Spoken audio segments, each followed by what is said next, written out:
যারাই ক্ষমতায় যায় মানুষকে ধোঁকা দেয় তোমার কথা বলে আল্লাহ। আল্লাহ, এদেশে একটা ওমরের মতো নেতৃত্ব দিয়ে বাংলাকে একটা ঠাকুরি দিয়ে ইসলামের পথে আমরা ক্ষমতায় গিয়ে আমরা অনেক কিছু করব তা চাই না। আমরা শুধু চাই কোরআন এবং সুন্নাহর রাজ কায়েম হোক, কোরআনের আইন চালু হোক, দেশে শান্তি ফিরে আসুক, এটাই চাই। আল্লাহ সরকারকে কথা বোঝার তৌফিক দাও।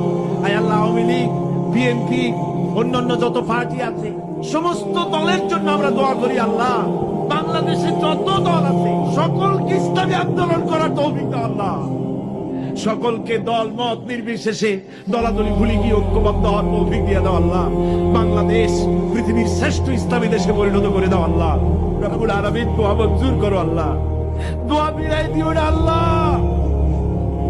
বর্তমান সরকার, রাষ্ট্রপ্রধান, প্রধানমন্ত্রী, মন্ত্রী পরিষদ